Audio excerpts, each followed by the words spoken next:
ముఖ్యంగా అందరికీ ఈరోజు సంక్రాంతి శుభాకాంక్షలు.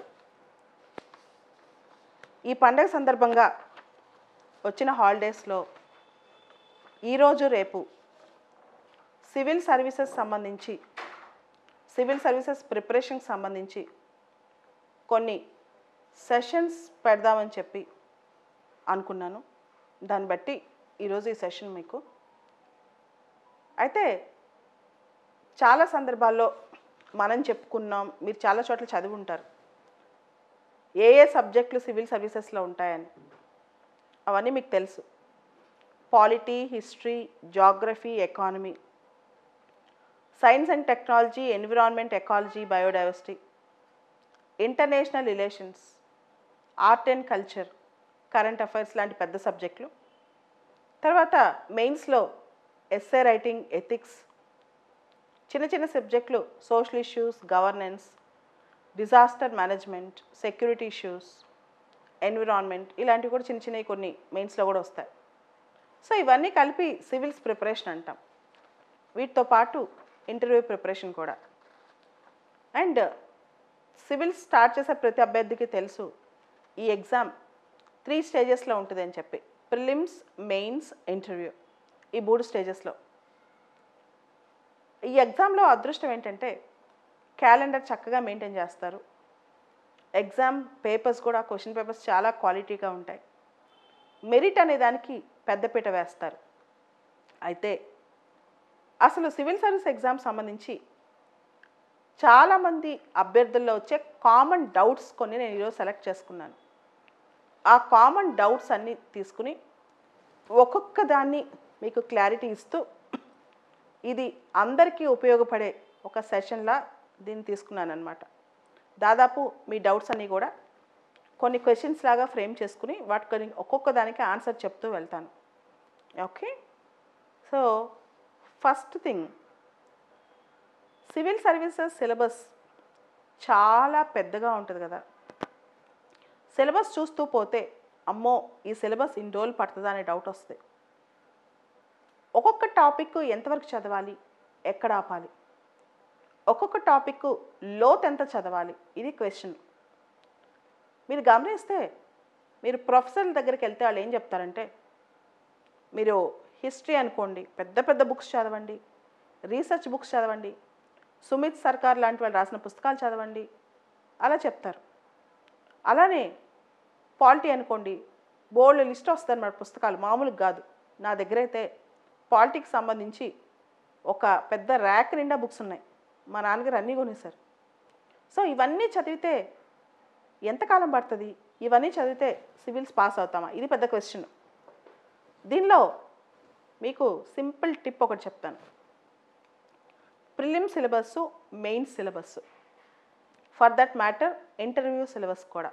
అంటే ఇంటర్వ్యూకి సంబంధించి ఒక పారాగ్రాఫ్ ఉంటుంది నోటిఫికేషన్లో. ప్రతి సంవత్సరం యూపీఎస్సీ నోటిఫికేషన్ జారీ చేస్తుంది. ఆ నోటిఫికేషన్ ఇంటర్నెట్లో కూడా దొరికిద్ది. UPSC prelim syllabus, UPSC main syllabus, UPSC optional syllabus ఇలా దొరుకుతాయి అనమాట, నెట్లో దొరుకుతాయి. ముందే అవి డౌన్లోడ్ చేసుకుని ఆ సిలబస్ కాపీని ముందు 2-3 కాపీస్ చేసుకుని ఒకటి రూమ్కి అతికించుకోండి, ఒకటి మీ దగ్గర పెట్టుకోండి. ప్రతి టాపిక్ అసలు ఏంటి అనేది చూడండి. ఆ టాపిక్ని అనలైజ్ చేస్తూ ఫస్ట్ ఒక బుక్ తయారు చేయండి. ప్రతి టాపిక్ సిలబస్లో, అంటే ఒక టాపిక్ తీసుకున్నారనుకోండి, దానిలో సబ్ టాపిక్స్ ఏంటి అని అనలైజ్ చేస్తూ ఒక పుస్తకం లాగా తయారు చేయండి. ఇది ఫస్ట్ స్టెప్ అనమాట సివిల్ సక్సెస్ అవ్వడానికి. అంటే మెయిన్ సిలబస్, ప్రిలిమ్ సిలబస్ మొత్తం తీసుకుని ఒక్కొక్క టాపిక్ హెడ్డింగ్ తీసుకుని ఆ టాపిక్ని అనలైజ్ చేస్తూ ప్రతి టాపిక్ని ఒక బుక్ తయారు చేయండి. అది ఎలా ఉండాలంటే సినాప్టికల్ బుక్ లాగా ఉండాలి. టేక్ ఫర్ ఎగ్జాంపుల్, ఉదాహరణకి basic provisions of Indian constitution అని GS2లో ఒకటి ఉంది. Basic features of Indian constitution. దానిలో ఏం చదవాలో ముందు సినాప్టికల్ నోట్ తయారు చేయాలి. ప్రియాంబుల్ చదవాలి, ఫండమెంటల్ రైట్స్ చదవాలి, డైరెక్టివ్ ప్రిన్సిపల్స్ చదవాలి, ఫండమెంటల్ డ్యూటీస్ చదవాలి, ప్రెసిడెంట్ గురించి చదవాలి, పార్లమెంట్ గురించి చదవాలి, జ్యుడిషియరీ గురించి చదవాలి, గవర్నర్ గురించి చదవాలి, స్టేట్ లెజిస్లేచర్ గురించి చదవాలి, సెంటర్ స్టేట్ రిలేషన్స్ గురించి చదవాలి, ఎమర్జెన్సీ ప్రొవిజన్స్ గురించి చదవాలి, అమెండ్మెంట్ ప్రొసీజర్ గురించి చదవాలి, బేసిక్ స్ట్రక్చర్ థియరీ గురించి చదవాలి, యాంటీ డిఫెక్షన్ లా గురించి చదవాలి. ఇట్లా ఫస్ట్ ఆఫ్ ఆల్ ప్రతి సబ్జెక్ట్లో సిలబస్ని తీసుకుని ఒక పెరిఫరీ తయారు చేసుకోండి. అంటే సిలబస్ని బ్రాడ్గా డివైడ్ చేసుకుని ఒక ఫ్రేమ్వర్క్ తయారు చేసుకోండి. ఎవరైతే సివిల్ సర్వీసెస్లో ఎంటర్ అవుతున్నారో చేయాల్సిన ఫస్ట్ పని అది. మొత్తం ప్రిలిమ్స్, మెయిన్స్, ఇంటర్వ్యూ మొత్తం సిలబస్ని పార్ట్గా మీరు సబ్ డివిజన్స్ చేసుకుని దాన్ని ఒక సినాప్టికల్ నోట్స్ లాగా ప్రిపేర్ చేసుకోండి. సో ఫస్ట్ ఇది చేయండి. చాలామంది అందరూ చదువుతారు, అందరూ చెప్తారు ఎన్సీఆర్టీ బుక్స్ చదవమని. ఎన్సీఆర్టీ బుక్స్ చదవటంతో పాటు ఈ పని చేయాలి. మీరు గమనిస్తే మన సిలబస్లో ఎక్కడ క్రిప్టో కరెన్సీ అనే మాట కనపడదు, కానీ దాని మీద క్వశ్చన్ వచ్చింది. ఎందుకు వచ్చింది? మనకి GS 3లో కానీ ఇలాంటి ప్లేస్లో కొత్త టెక్నాలజీస్, ఎమర్జింగ్ టెక్నాలజీస్ అనే సిలబస్ ఉంది. ఎమర్జింగ్ టెక్నాలజీస్లో ఇంటర్నెట్ ఆఫ్ థింగ్స్ అయి ఉండొచ్చు, క్రిప్టో కరెన్సీ అయి ఉండొచ్చు, ఆర్టిఫిషియల్ ఇంటెలిజెన్స్ అయి ఉండొచ్చు, నానో రోబోటిక్స్ అయి ఉండొచ్చు. ఇలా కొత్త కొత్త టెక్నాలజీస్ ఏవైతే రిపిటేటివ్గా వస్తున్నాయో, అంటే మీకు ఎమర్జింగ్ టెక్నాలజీస్ మన సిలబస్లో ఉంది, దానిలో ఏమేం చదవాలో అవగాహన రావటం వల్ల మీకు క్రిప్టో కరెన్సీ మీద క్వశ్చన్ వస్తుందని తెలుసుద్ది అనమాట. అదేవిధంగా మనం అనుకుంటాం జాగ్రఫీ ఉంది, basic features of Indian subcontinent, Indian geography basic features అనుకుందాం. ఈసారి మెయిన్స్లో India is a subcontinent, why India is called a subcontinent, భారతదేశాన్ని ఉపఖండం అని ఎందుకంటారు? ఎంత 6వ తరగతి 7వ తరగతి పుస్తకంలో క్వశ్చన్ ఇది. ఇది చాలా బేసిక్ క్వశ్చన్. అదేవిధంగా డిజాస్టర్స్, వాటికి సంబంధించిన క్వశ్చన్స్, ఇవన్నీ కూడా మీరు గమనిస్తూ వస్తే కనుక ప్రాపర్గా మీరు జాగ్రత్తగా మేనేజ్ చేస్తే సిలబస్ని అండర్స్టాండ్ చేసుకుంటే 70-80% మీకు క్వశ్చన్స్ ఏ విధంగా వస్తే అర్థమైపోద్ది. మీరు అనుకోవచ్చు యూపీఎస్సీ క్వశ్చన్స్ని ఎవరు ప్రిడిక్ట్ చేయలేకపోతున్నారని. చాలామంది స్టూడెంట్స్ నాతో రెగ్యులర్గా వచ్చి మాట్లాడే క్వశ్చన్ ఇదే, మ్యామ్ అసలు ఎక్కడి నుంచి వస్తున్నాయి క్వశ్చన్స్, ఎంత చదివినా ఆ క్వశ్చన్స్ని ప్రిడిక్ట్ చేయలేకపోతున్నాం, ఆ క్వశ్చన్స్ మాకు ఎలా అర్థమవుతాయని. సింపుల్, ఎవరికైతే సిలబస్లో నిపుణత వస్తుందో, సిలబస్లో మంచి అవగాహన వస్తుందో వాళ్ళు యూపీఎస్సీ క్వశ్చన్స్ని బాగా హ్యాండిల్ చేయగలరు. ఇది నేను చూస్తున్న ఇది అన్నమాట.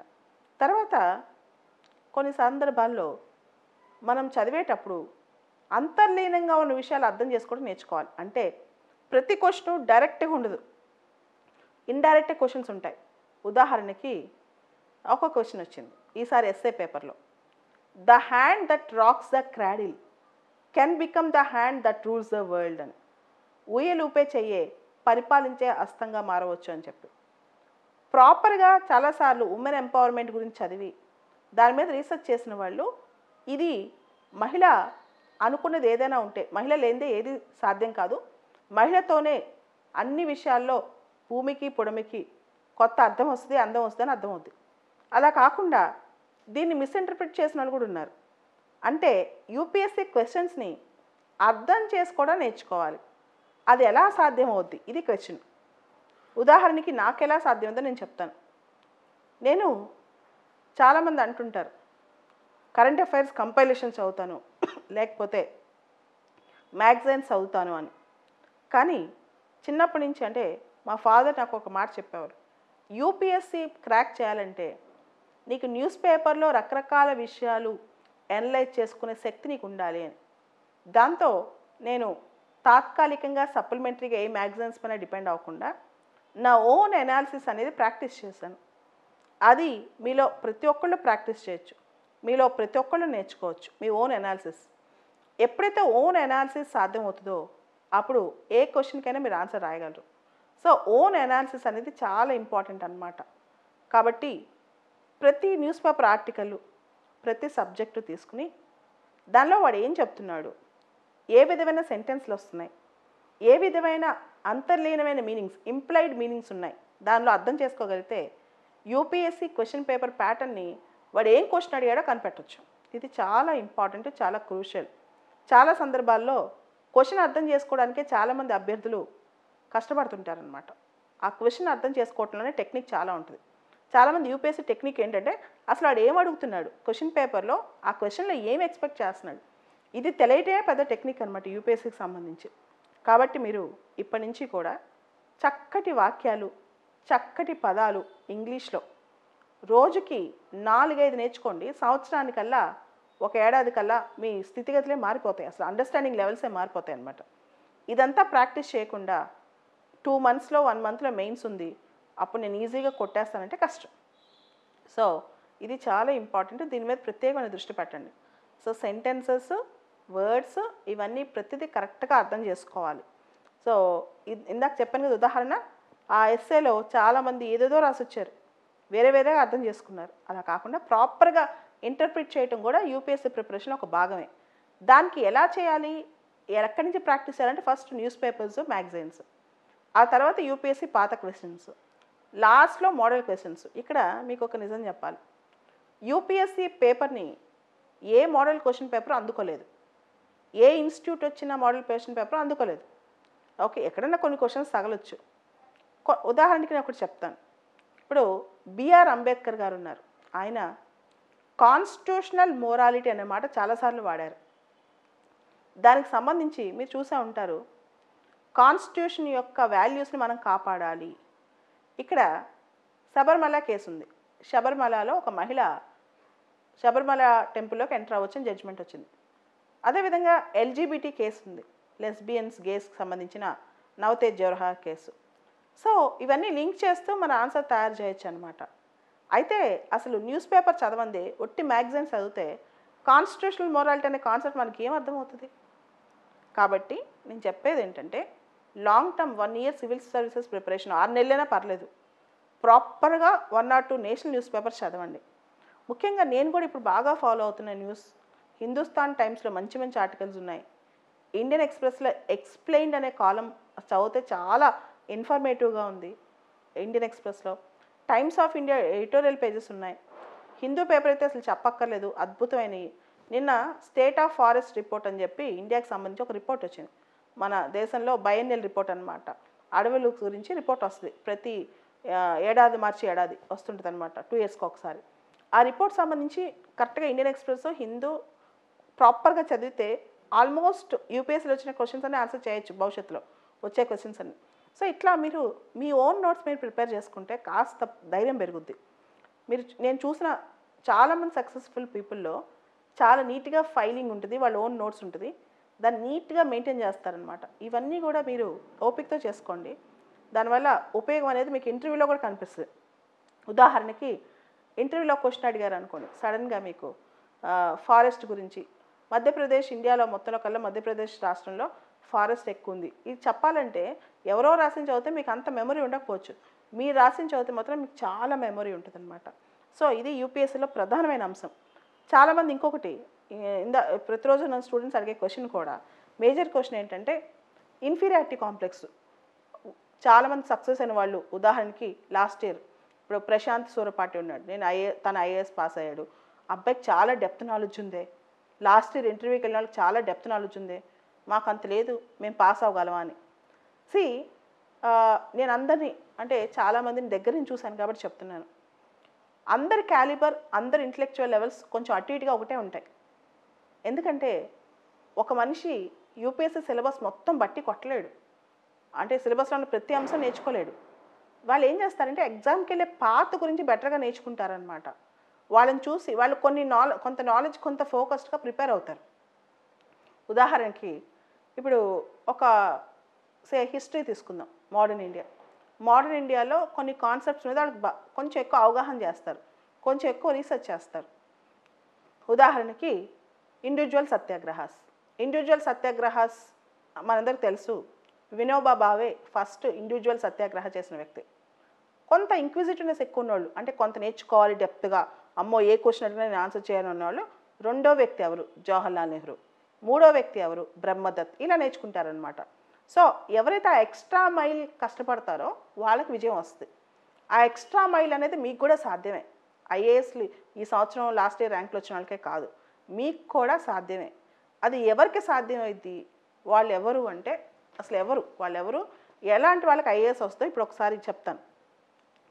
ఇక్కడ ఒక 2 సంవత్సరాలు ఒకటే ఫోకస్తో ఓన్లీ మన ప్రయారిటీస్ ఇచ్చే విషయాలు అంటే మన చదువు మన పనులు తప్పితే తలుపులు వేసుకుని కూర్చుంటాయి. అంటే జాగ్రత్తగా మధ్య మధ్యలో బ్రేక్స్ తీసుకుంటూ ఒక 3 అవర్స్ చదవటం, ఒక హాఫ్ అన్ అవర్ బ్రేక్ తీసుకోవడం, మళ్ళీ 3 అవర్స్ చదవటం, హాఫ్ అన్ అవర్ బ్రేక్ తీసుకోవడం, ఇట్లా పట్టుదలతో కూర్చుని రిపీటెడ్గా రివిజన్స్ చేస్తూ చదివితే ఒక్క సంవత్సరం కాకపోతే ఇంకో సంవత్సరం, సెకండ్ ఇయర్ కాకపోతే థర్డ్ ఇయర్ పాస్ అయిపోతారు. ఇది మేజర్గా నేను చూసింది అనమాట. వీళ్ళు ఎలా అయినా సాధించాలన్న ఆ కసి కనపడతా ఉంటుంది, కూర్చునే ఉంటారు దాని మీద. పాపం ఏ విధంగా వాళ్ళ పరిస్థితులు ఉన్నాయి, లేకపోతే ఫుడ్కి లేకపోతే బయట తిరగడానికి ప్రయారిటీ అంటే జనరల్గా ఏమైనా చేస్తాం, ఫుడ్కి సపరేట్ టైం ఇస్తాం, లేకపోతే మనం ఏదైనా చేయడానికి సపరేట్ టైం ఇస్తాం. కానీ సక్సెస్ వచ్చేవాళ్ళు అలా కాదు, అది చేస్తూనే చదువుతూ ఉంటారు. భోజనం చేస్తూ చదువుతుంటారు, కాఫీ తాగుతూ చదువుతుంటారు, లేకపోతే ఫ్రెండ్స్తో డిస్కస్ చేస్తూ ఉంటారు. ఈవెన్ ఒక్క నిమిషం టైం దొరికింది అనుకోండి, ఎవరైనా బోర్ కొట్టిస్తున్నారు అనుకోండి, సెల్ తీసుకుని న్యూస్ అనే చదువుతారు. లేటెస్ట్ న్యూస్ అని కొట్టి సెల్లో న్యూస్ అని చదువుతారు. నేను సక్సెస్ అయిన చాలామందిలో ఈ తృష్ణ చూశాను, ఈ ఇంక్విజిటివ్నెస్ చూశాను అనమాట. సో ఇది చాలా గొప్ప విషయం అని నాకు అనిపిస్తుంది, చాలా అద్భుతమైన విషయం అని కూడా నాకు అనిపిస్తుంది అనమాట. సో ఇవన్నిటిని మీరు ప్రాక్టీస్ చేయడానికి ట్రై చేయండి. ఒక 2 ఇయర్స్ తర్వాత అంతా లైఫ్ అంతా మీదే. మీరు అనుకోవచ్చు ఐఏఎస్ కోసం ఇంత కష్టపడాలా అని, కానీ ఐఏఎస్ కోసం మనకు వచ్చే ఫలితం కోసం ఎంత కష్టపడినా తప్పులేదని నాకు అనిపిస్తుంది. దానికి కారణం ఏంటంటే ఏ రంగం అయినా తీసుకోండి, నువ్వు వ్యాపారం తీసుకో, ఎంటర్టైన్మెంట్ ఇండస్ట్రీ తీసుకో, పాలిటిక్స్ తీసుకో, స్పోర్ట్స్ తీసుకో, లైఫ్ లాంగ్ నీకు అది నీ చేతిలో ఉండకపోవచ్చు. లైఫ్ లాంగ్ చాలా అప్స్ అండ్ డౌన్స్. నీ గ్రాఫ్ ఎలా ఉంటుంది అంటే ఏ రంగంలోకి వెళ్ళినా ఇలా ఇలా ఇలా ఇలా ఉంటుంది.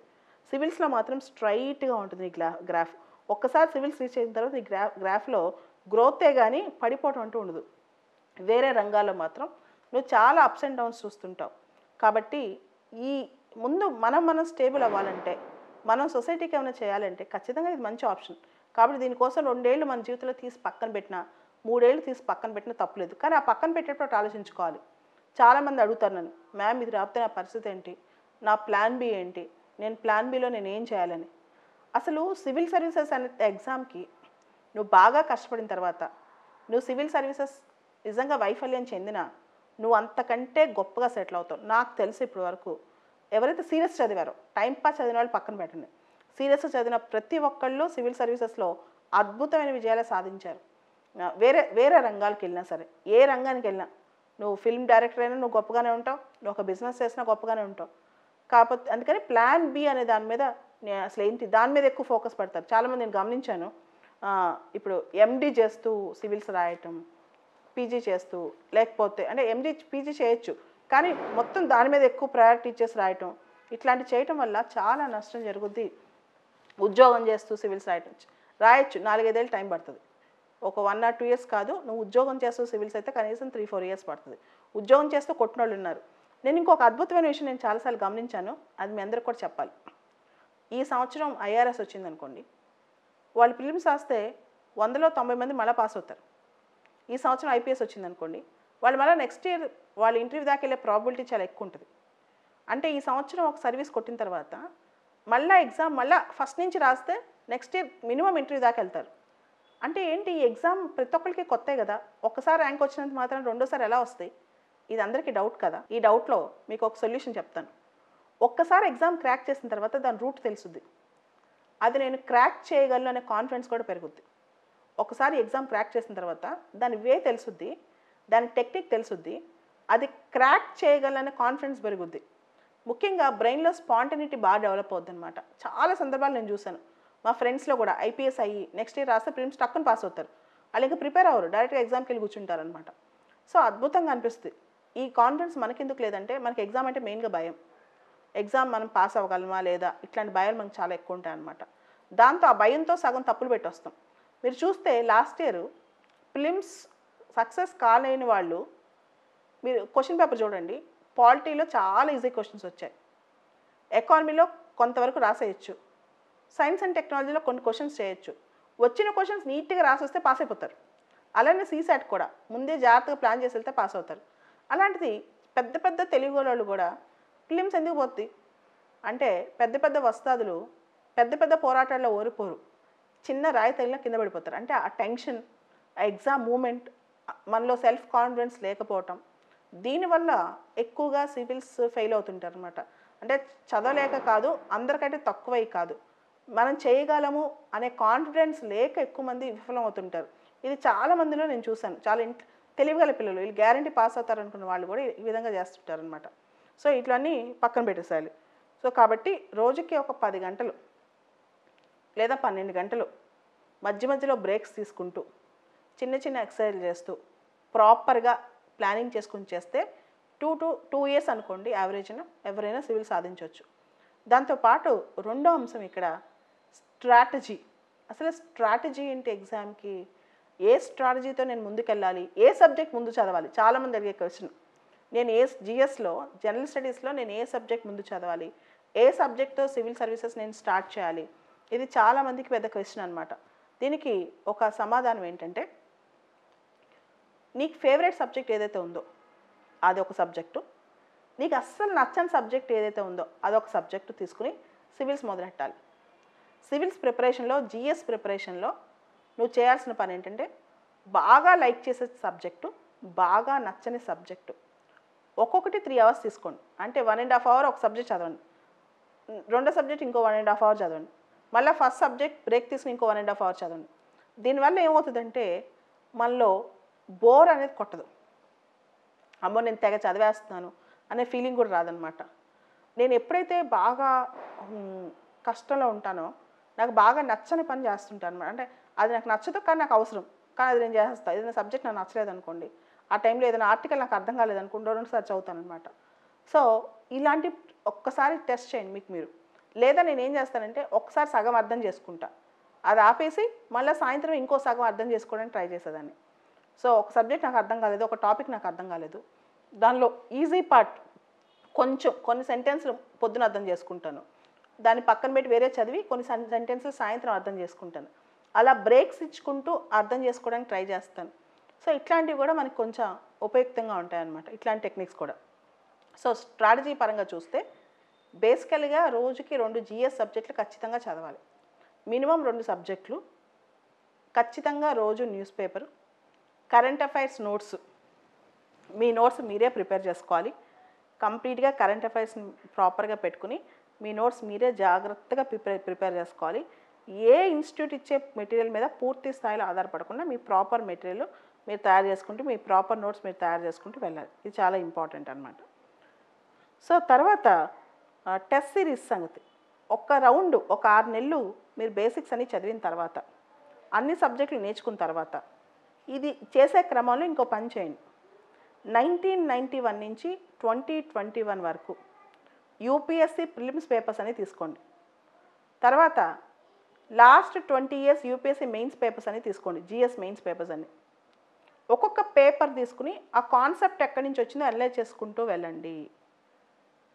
The easiest way to crack civil service exam, చాలా ఈజియెస్ట్ వే, యూపీఎస్సీ ఇచ్చే క్వశ్చన్ పేపర్స్ని మీరు స్టడీ చేస్తే మీకు మొత్తం షో అర్థమైపోద్ది. ఓకే, చాలామంది దీనికోసం చాలా పెద్ద పెద్ద వాళ్ళ దగ్గరికి వెళ్ళడానికి ట్రై చేస్తారు. ద బెస్ట్ థింగ్ మీరు ఏం చేస్తారంటే యూపీఎస్సీ పాత క్వశ్చన్ పేపర్స్ తీయండి. ఇంకా అవసరమైతే యూపీఎస్సీ మాత్రమే కాదు, CAPF exam, assistant provident fund commissioner exam, UPSC GA సంబంధించిన ప్రతి క్వశ్చన్ పేపర్ తీసి పక్కన పెట్టుకోండి. దానిలోనే ఎగ్జామ్ పల్స్ ఉంది, దానిలోనే ఎగ్జామ్ టెక్నిక్ ఉంది. క్వశ్చన్స్ని మ్యాప్ చేయండి, ఎక్కడి నుంచి వస్తున్నాయో ఏరియాస్ మ్యాప్ చేయండి. దీన్నే syllabus mapping, questions mapping, area mapping అంటారు.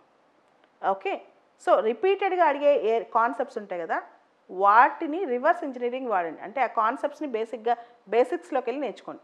క్వశ్చన్ పేపర్లో కాన్సెప్ట్స్ని బేసిక్స్లోకి వెళ్ళి నేర్చుకోండి. సో ఏ ఏరియాస్ నుంచి ఎక్కువ క్వశ్చన్స్ వస్తున్నాయో వాటిని మ్యాప్ చేసుకోండి. మ్యాప్ చేసుకుని మీరు బేసిక్స్లోకి వెళ్ళిపోండి. ఫర్ ఎగ్జాంపుల్ ఇప్పుడు ట్రెండింగ్ ఏరియా ఏంటంటే ఈ టెక్నాలజీ ఫర్ ఫార్మర్స్. రైతులకి ఈ టెక్నాలజీ ఏ విధంగా ఉపయోగపడుతుంది, దానికోసం ఏ గవర్నమెంట్ ఏమేం చేసింది, సెంట్రల్ గవర్నమెంట్ ఏం చేస్తుంది, స్టేట్ గవర్నమెంట్ ఏం చేస్తుంది, దానికి ఒక మంచి మ్యాప్ వేసేసుకోండి. అండ్ యూపీఎస్సీ ప్రిపరేషన్ కొత్త స్టైల్ ఏంటంటే చదివిన ప్రతిదానికి మ్యాప్ వేసుకోవటం, చదివిన ప్రతిదాన్ని మైండ్ మ్యాప్స్లో క్రియేట్ చేయటం, ఒక చార్ట్ రూపంలో రాసుకోవటం, ఒక ట్రీ రూపంలో వేసుకోవటం, ఇవన్నీ చేయాలి.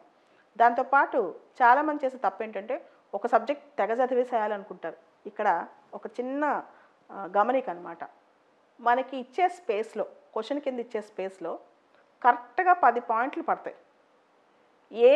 ఎంత నేరో డౌన్ చేసి టాపిక్ ఇచ్చినా మీరు ఎన్ని పాయింట్లు రాయగలరు? మీ బ్రెయిన్లోంచి ఎగ్జామ్ టైంలో ఎన్ని పాయింట్లు బయట తీసి ఎగ్జామ్ పేపర్ ఫిల్ చేయగలరు? అది ఇంపార్టెంట్. నువ్వు ఎంత చదివావు అనేది కాదు, ఆ 3 గంటల్లో నీకు ఎంత స్పేస్ ఉంది, దాని కింద ఎంత రాయగలిగావు. సో ఒకప్పుడు ఈవెన్ నేను కూడా చెప్తున్నాను, నేను సివిల్ సర్వీసెస్ కోచింగ్ చెప్పే కొత్తల్లో నేను ఎగ్జామ్ రాసినా సరే అప్పట్లో 60 మార్కులు 30 మార్కులు క్వశ్చన్లు ఉండే. ఒక టాపిక్ తీసుకుంటే వారం రోజులు లెందీగా చెప్పేదాన్ని ఒక టాపిక్ తీసుకుంటే. కానీ ఇప్పుడు ఏం చేస్తున్నానంటే మీకు కూడా మీ అందరికి చేయాల్సిన టెక్నిక్ అంటే ఒక్కొక్క టాపిక్ని దాని పెరిఫరీ తయారు చేసుకుని అక్కడ ఆపేసండి, ఎక్కడ ఆపేయాలో అక్కడ ఆపేసండి. దాన్ని విపరీతంగా ఇన్డెప్త్ రీసెర్చ్ చేసుకుంటే వెళ్ళొద్దు. చాలామంది స్టూడెంట్స్ చేసే తప్పు ఏంటంటే ఒక్కొక్క టాపిక్ 3 రోజులు 4 రోజులు అలా కాదు. ఒక కొత్త వాళ్ళైతే 2 అవర్స్ 3 అవర్స్ 4 అవర్స్, కొన్నిసార్లు 5 అవర్స్ పట్టొచ్చు. నువ్వు నాసాకు సంబంధించిన టాపిక్స్ చదువుతున్నావు అనుకో, నాసా దాని స్పేస్ రీసెర్చ్ సంబంధించి ఖచ్చితంగా ఎక్కువసేపు పడుతుంది. అది చాలా ఇంపార్టెంట్ అనమాట. సో ప్రతి టాపిక్లో నువ్వు తీసుకుని నీట్గా ఒక్కొక్క టాపిక్ని అనలైజ్ చేసి దాన్ని రాసి పెట్టుకోవాలి. దాంతోపాటు ఓవర్గా ఏ టాపిక్ మీద రీసెర్చ్ చేయొద్దు. అప్పుడు మనం ఫిలాసఫర్స్ అవుతాం, రీసెర్చర్స్ అవుతాం, సివిల్ సర్వెంట్స్ అవ్వం. ఓకే, సో కాబట్టి అది కూడా నేర్చుకోవాలి ఎక్కడ ఆపాలి. అండ్ ఇంకోటి అనుకోవచ్చు, ఇందాక కూడా నన్ను ఎవరు అడిగారు ఈ డౌట్, అది మీకు చెప్తాను. టాపర్స్ అందరూ యూపీఎస్సీ మెయిన్స్లో ఫిలిమ్స్లో ఇచ్చే క్వశ్చన్స్ అన్నీ ఆన్సర్ చేస్తారా? మెయిన్స్లో ఇచ్చే క్వశ్చన్స్ అన్నీ ఆన్సర్ చేస్తారా? ఖచ్చితంగా చేయరు. అంటే అక్కడ రాసి వస్తారు కానీ అన్నీ చదివిన క్వశ్చన్లు రావు. 20 క్వశ్చన్లు ఉన్నాయి అనుకోండి, చదివిన క్వశ్చన్స్ బాగా ప్రిపేర్ అయిన 7-8 కనపడతాయి, మిగతావి పైన వచ్చు అసలు రాని ఉంటాయి. దాన్ని వాళ్ళకున్న అవగాహనతో, వాళ్ళకున్న ప్రపంచ జ్ఞానంతో, వాళ్ళకున్న ఇంటర్ కనెక్టెడ్ స్కిల్స్తో తయారు చేస్తారు ఆన్సర్స్. అంతేగాని అంటే స్పాంటనిటీ చాలా ఇంపార్టెంట్. మేము 10th క్లాస్ పరీక్షలాగా లేదా డిగ్రీలో గైడ్స్ ఉంటాయి కదా, అట్లా గైడ్లోంచి క్వశ్చన్లు రావటం అట్లా యూపీఎస్సీలో ఉండదు. యూపీఎస్సీలో అలా జరగదు. ఒకవేళ అలా జరిగినా నువ్వు అలా బట్టి రాసినా నువ్వు తెలివితో స్పాంటేనియస్గా రాసిన క్వశ్చన్కే ఎక్కువ మార్కులు వస్తాయి, కానీ అట్లా బట్టి వాటికి మార్కులు వస్తాయి అనుకోవడం అపోహ. కాబట్టి నేను బాగా చదివేస్తే చూడండి, చాలామంది క్వశ్చన్ పేపర్ చూసి నాకు ఏమీ రాదే, అయ్యో నేను రాయలేని అంటారు. యూపీఎస్సీలో మంచి ర్యాంక్ వచ్చిన వాళ్ళు కూడా క్వశ్చన్ పేపర్ ఇస్తే కొత్తగానే ఉంటుంది, తెలుసా మీకు అది? కాబట్టి మనకు నాలెడ్జ్కి అంటే మన సబ్జెక్ట్లో ఉన్న డెప్త్ అండర్స్టాండింగ్కి ఎగ్జామినేషన్ ప్రిపరేషన్కి పెద్ద అంటే ఎగ్జామ్ మేనేజ్మెంట్కి 100% లింక్ అయితే ఉండదు. మీరు ఎగ్జామ్ ఎలా రాశారు అనేది ఇంపార్టెంట్, మిమ్మల్ని మీరు అక్కడ ఎలా ప్రజెంట్ చేసుకున్నారు అనేది ఇంపార్టెంట్. అంతేగాని ఆ సబ్జెక్ట్లో మీరు ఎంత లోతుంది అనేది కూడా అంత ఇంపార్టెంట్ కాదు. ఇది చాలామంది గ్రహించాల్సిన విషయం అనమాట. ఇప్పుడు మెయిన్స్ క్వశ్చన్ పేపర్ చూసి నాకు అర్థం కాలేదు ఈ పేపర్లో చాలా క్వశ్చన్లు నాకు రావు, మీకే కాదు రేపు టాప్ 10లో ర్యాంక్ వచ్చేవాడు కూడా చాలా క్వశ్చన్లు రావు, అయినా వాడికి ర్యాంక్ వస్తుంది. ఎందుకు వస్తుందంటే ఆ ఆన్సర్ రాసేటప్పుడు మైండ్ ఎంత ఫ్రెష్గా ఉంది, ఇంటర్లింకింగ్ కెపాసిటీ ఎలా ఉంది, ఫోకస్ ఎలా పెట్టాడు, 7 నిమిషాలు తను చెప్పాలనుకుంది 8 నిమిషాలు ఎలా చెప్పాడు, అవన్నీ చూస్తారు. అంతేగాని ఆన్సర్లో ఎక్స్పర్ట్ నాలెడ్జ్, డొమైన్ నాలెడ్జ్ ఇవన్నీ అంత చూడరు అనమాట. సో మీకు ఇప్పుడు కూడా చెప్తాను, చాలా సందర్భాల్లో ఒక్కొక్క టాపిక్ సంబంధించి నేను టీచ్ చేసేటప్పుడు ముఖ్యంగా కొన్ని డిఫరెంట్ టాపిక్స్ వచ్చినాయి అనుకోండి, ఆ సబ్జెక్ట్ ఎక్స్పర్ట్కి ఫోన్ చేస్తాను. ఉదాహరణకి ఒక మిసైల్ గురించి చెప్పాలనుకోండి, ఒక మిసైల్ సైంటిస్ట్కి ఫోన్ చేసి ఈ టాపిక్లో ఇది ఏంటి అని అడుగుతాను. యూపీఎస్సీ ఆస్పిరెంట్స్ ప్రతి ఒక్కళ్ళు అన్ని సబ్జెక్టులో అంత డొమైన్ నాలెడ్జ్ ఉండదు. ఇప్పుడు జాగ్రఫీ ఉంది, హిస్టరీ ఉంది, సైన్స్ అండ్ టెక్నాలజీ ఉంది, కానీ వాళ్ళు ఏ క్వశ్చన్ వచ్చినా బ్యాలెన్స్గా ఆన్సర్ రాసే శక్తి వాళ్ళకు ఉంటుంది అనమాట. సో ఇటువంటి శక్తిని మీరు తయారు చేసుకోండి. అంతేగాని అన్ని సబ్జెక్టులు అన్నీ ఇప్పుడు బట్టి పట్టాలి 1 ఇయర్లో అప్పుడే నేను ఐఏఎస్ రాస్తాను, ఇదంతా పొరపాటు. తర్వాత ఇంకొక అపోహ ఏంటంటే నేను సిలబస్ కంప్లీట్ అయిన తర్వాత టెస్ట్ సిరీస్ రాస్తాను. చాలామంది అంటారు టెస్ట్ సిరీస్ రాయండి అంటే నేను సిలబస్ అవ్వలేదు అయిన తర్వాత రాస్తానని. సిలబస్ అనేది యూపీఎస్సీలో ఎవరికి ఎప్పటికీ ఫుల్గా కంప్లీట్ అవ్వదు. ఈవెన్ ఫస్ట్ ర్యాంకర్ కూడా 100% నా సిలబస్ మొత్తం అయిపోయిందని ఎవడు గుండెలకు చేసుకొని చెప్పలేడు. సిలబస్ అనేది ఒక నిరంతర ప్రక్రియ. కాబట్టి ఒక 5-6 నెలలు చదివిన తర్వాత కొంత అవగాహన వచ్చిన తర్వాత టెస్ట్ సిరీస్లు స్టార్ట్ చేసేసేయండి, మెయిన్స్ కానీ ప్రిలిమ్స్ కానీ. ఎప్పటికి మీరు కనుక సిలబస్ కంప్లీట్ అయ్యేదాకా ఆగితే 2-3 ఏళ్ళైనా సరే టెస్ట్ సిరీస్లు సరిగ్గా రాయలేరనమాట. అండ్ తర్వాత టెస్ట్లో వచ్చిన మార్కులను చూసి మిమ్మల్ని మీరు జడ్జ్ చేసుకోవద్దు. టెస్ట్ సిరీస్లో వచ్చిన మార్కులను చూసి మిమ్మల్ని మీరు అస్సలు జడ్జ్ చేసుకోవద్దు. 100 క్వశ్చన్లు రాశారు, దానిలో 30 కరెక్ట్ అయినాయి, అయినా తప్పేం లేదు. ఎగ్జామ్ రాయటం ముఖ్యం. Don't judge your self by seeing the mock exams. Mock exams ఏంటంటే మిమ్మల్ని ఎగ్జామ్కి రెడీ చేయడానికి, ఆ మార్కులు మిమ్మల్ని కౌంట్ చేసుకుని మీరు ఎగ్జామ్లో పాస్ ఆఫ్ ఫెయిల్ ఉండదు. చాలామంది ఆ మార్కులు చూసి నిర్వీర్యం అయిపోతారు, అమ్మ మనకు పోయిందని చెప్పేసి. అట్లాంటి పనులు కూడా చేయొద్దన్నమాట. తర్వాత ఇంకొకటి, when to start mains answer writing చాలామంది అడుగుతుంటారు. ఒక్కసారి అన్ని సబ్జెక్టులో కొంత బేసిక్స్ వచ్చిన తర్వాత ప్రాపర్ ఆన్సర్ రైటింగ్ స్టార్ట్ చేయండి. అన్ని సబ్జెక్టులో బేసిక్స్ రాకముందు ఏం చేస్తారంటే, మీరు న్యూస్ పేపర్లో ఇండియన్ ఎక్స్‌ప్రెస్ కానీ, హిందూ కానీ, టైమ్స్ ఆఫ్ ఇండియా కానీ, మీకు నచ్చిన ఆర్టికల్స్ 2, 3 చదివి చూడకుండా రాయండి. రోజు ఎవ్రీడే మనం మంచినీళ్ళు ఎలా తాగుతామో, ఆహారం ఎలా తీసుకుంటామో, ఖచ్చితంగా రైటింగ్ స్కిల్ 100% చేయాలి. 100% ఎవ్రీడే మీ రైటింగ్ స్కిల్స్ ప్రాక్టీస్ చేయండి. ఆ తర్వాత అంటే న్యూస్ పేపర్ చదివి మీరు ఏం చదివారో చూడకుండా రాసి మళ్ళీ దాని ఒరిజినల్ ఆర్టికల్ ఇంకోసారి చదవండి. అప్పుడు మన ఎక్స్ప్రెషన్ ఎలా ఉందో మనకు అర్థమైంది. ఎవరైతే వాళ్ళు అనుకున్న భావాలు క్లియర్గా ఎక్స్ప్రెస్ చేయగలరో సింపుల్ లాంగ్వేజ్లో వాళ్ళే మెయిన్స్ రాయగలరు. ఏం లేదు, నువ్వు 4 లైన్లే రాయి, నీట్గా రాయి. ఫస్ట్ ఒకటే రోజు ఎస్సేలు రాయొద్దు, చిన్న పేరాతో స్టార్ట్ చేయి. ఫస్ట్ రోజు ఒక పేరా, ఒక 10 రోజులు లేక ఒక పేజ్, ఒక నెల రోజులు లేక 2 పేజీలు, అట్లా 2-3 పేజీలు ప్రాపర్గా రాయగలుగుతున్నారంటే మీరు సక్సెస్ అయిపోతున్నారు అర్థం. 2-3 పేజెస్ మీరు ప్రాపర్గా రాయగలుగుతున్నారంటే you are on the right track అని అర్థం అనమాట. సో ఇట్లాంటివి కొంచెం చూసుకుంటూ ఉండండి. తర్వాత అప్పుడు ఒకసారి న్యూస్ పేపర్స్ ఆన్సర్స్ అన్ని ప్రాక్టీస్ చేసిన తర్వాత ఈ ఇయర్ 2022 మెయిన్స్ క్వశ్చన్స్ వచ్చాయి కదా, ఎగ్జామ్ అయిపోయింది. ఎంతమంది ఆ క్వశ్చన్స్లో ఒక 10 ఆన్సర్ చేశారు? కనీసం చదివైనా అది ఒకసారి క్వశ్చన్ చేసుకోండి. యూపీఎస్సీ 2021 మెయిన్స్ ఎగ్జామ్ మన అయిపోయింది, రేపు ఆప్షనల్ లాస్ట్ ఎగ్జామ్. ఈ క్వశ్చన్ పేపర్స్లో కనీసం ఒక 10 క్వశ్చన్లను ఇప్పటికీ ఎంతమంది చదివైనా సరే క్వశ్చన్ చదివి దానికి ఆన్సర్ నేర్చుకొని చూడకుండా రాశారు? అక్కడ మనకు అర్థమైపోయింది అనమాట, వీళ్ళకి నిజంగా ఇన్క్విజిటివ్నెస్ ఉందా. పేపర్ చదివి అక్కడ పక్కన పడేసి తర్వాత చూద్దాంలే, వచ్చే సంవత్సరం ప్రాక్టీస్ చేద్దాంలే, అలా పోస్ట్పోన్ చేయొద్దు. ఈవెన్ నేను టీచింగ్ లైన్లో ఉంటాను, నేను చెప్తూ ఉంటాను, క్వశ్చన్ పేపర్ రాగానే ఫస్ట్ దాన్ని అనలైజ్ చేయాలి, చూడాలి పేపర్లో ఏముంది అసలు, ఎక్కడి నుంచి అడిగారు క్వశ్చన్స్ చూడటానికే భయపడటం, క్వశ్చన్స్కి ఆన్సర్లు తయారు చేయడానికి భయపడేవాడు ఎప్పటికీ సక్సెస్ కాలేడు. ఫస్ట్ ఆఫ్ ఆల్ మీరు ఇప్పుడు చేయాల్సిన పని ఏంటంటే, ఈ సంవత్సరం వచ్చిన ప్రతి మెయిన్స్ క్వశ్చన్ తీసుకుని దానిపై రీసెర్చ్ చేయండి, దానికి ఒక్కో దానికి ఆన్సర్ చేయడానికి ట్రై చేయండి. 8 ఎస్సేలు ఉన్నాయి, అన్నిటికీ ఆన్సర్లు రాయండి కూర్చుని. తప్పో ఒప్పో ఎంత రాస్తారో రాశారు, కొంత ఆన్సర్లు రాస్తూ రండి అని, దానివల్ల చాలా ఉపయోగం ఉంటుంది. సో ఇవన్నీ చేసిన తర్వాత అప్పుడు ప్రాపర్గా మెయిన్స్ టెస్టులు రాయండి. ఒక ఫుల్ లెంత్ ఒక 5-6 నెలలు సిలబస్ పెట్టుకుని రోజు టెస్ట్ రాయండి, దానివల్ల చాలా యూజ్ ఉంటుంది అనమాట. ఓకే. తర్వాత సివిల్స్ రాసి అందరికీ పెద్ద డౌట్, ఎన్సీఆర్టీస్ అన్నీ చదవాలా, ఎన్సీఆర్టీస్ ఎలా నోట్స్ రాయాలి, ఎన్సీఆర్టీస్ కంపల్సరీయా? రాను సివిల్స్ పేపర్స్ లాస్ట్ 2-3 ఇయర్స్ నుంచి బాగా బేసిక్స్ ఇస్తున్నాడు క్వశ్చన్ పేపర్స్లో, ఫిలిమ్స్ కానీ మెయిన్స్ కానీ. అంటే ఖచ్చితంగా ఎన్సీఆర్టీస్ చదవాలి. అన్నీ చదవకపోయినా పర్లేదు కానీ ఒక 40 ఉన్నాయి అనుకోండి, కనీసం 20-30 ప్రాపర్గా చదవాలి. చదివేటప్పుడు దాని గురించి సినాప్టికల్ నోట్స్ రాయండి. ఇలా ఎవరికైనా చెప్పినప్పుడు నన్ను ఏమడుగుతారు తెలుసా నెక్స్ట్ క్వశ్చన్, నాకు చదువుతుంటే ప్రతి సెంటెన్స్ ఇంపార్టెంట్ అనిపిస్తుంది, ప్రతి సెంటెన్స్ నేను రాసేస్తానండి. అది కాదు, నువ్వు ఒక ప్రింటెడ్గా ఒక 25 పేజీల చాప్టర్ చదివావనుకో, అది నీ రైటింగ్లో 2 పేజీలో రాయగలగాలి. అది సినాప్టికల్ నోట్స్ అంటే, బుల్లెట్ పాయింట్లో. తర్వాత నువ్వు ఎన్సీఆర్టీ మొత్తం చదివే టైం లేకపోతే ఆ నోట్స్ చదివినా ఫాస్ట్గా రివిజన్ అయిపోయింది. నువ్వు ఏదైతే నీ సొంత నోట్స్ రాసావో నీ బ్రెయిన్లో ఉంటుంది అనమాట. ఇది చాలా ఇంపార్టెంట్. చాలా క్వశ్చన్స్ ఈసారి మెయిన్స్లో కూడా ఎన్సీఆర్టీ బుక్స్ నుంచి వచ్చేసాయి, జాగ్రఫీ లాంటి క్వశ్చన్స్. సో మీరు ఎన్సీఆర్టీస్ మాత్రం తప్పనిసరిగా చదవాల్సిందే. చదువుతున్నప్పుడు నోట్స్ రాయండి. అన్ని ఎన్సీఆర్టీస్కి నోట్స్ రాయాలంటే కనీసం పాలిటీకి 2 నోట్స్లు, 2-3 పాలిటీలు చదవండి, 2-3 ఎకానమీ ఎన్సీఆర్టీస్ చదవండి, 2-3 జాగ్రఫీ చదవండి, ఖచ్చితంగా 11th క్లాస్ ఫిజికల్ జాగ్రఫీ చదవండి. వాటికి నోట్స్ తయారు చేసుకోండి, దానివల్ల ఉపయోగం చాలా ఉంటుంది మెయిన్స్లో కూడా ఇంటర్వ్యూలో కూడా. సో ఎన్సీఆర్టీలకి 3 నెలలు కాకపోతే 4 నెలలు పట్టినా 5 నెలలు పట్టినా యూ స్టార్ట్ మేకింగ్ నోట్స్ అనేది చాలా ఇంపార్టెంట్ అనమాట. చాలామంది రాశారు. తర్వాత ఇప్పుడు కొత్త ట్రెండ్, ఇది చెప్పాల్సిన ట్రెండ్. ఇప్పుడు యూపీఎస్సీ ప్రిపరేషన్లో చాలా యూట్యూబ్ ఛానల్స్, చాలా ఆన్లైన్ మెటీరియల్స్ వచ్చినాయి కదా, ఏది బెస్ట్, ఏది చూడాలి, రోజు ఏది ఫాలో అవ్వాలి అని. దీనికి నేను ఒక క్వశ్చన్ అడుగుతాను. ఇదేంటంటే, ఎవరు చెప్తే, ఇప్పుడు నేను చెప్తున్నాను అనుకోండి ఒక టాపిక్, నాకు దాని మీద క్లారిటీ ఎక్కువ ఉంటుంది. మీరు నేను చెప్పిన టాపిక్ వింటున్నారనుకోండి, నేను చెప్పే క్లారిటీలో మీకు కొంత అర్థమవుతుంది.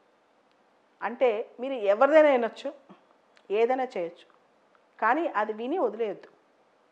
దాన్ని మీరు సొంతంగా అంతకంటే గొప్ప క్లారిటీ తెచ్చుకోవడానికి ట్రై చేయండి.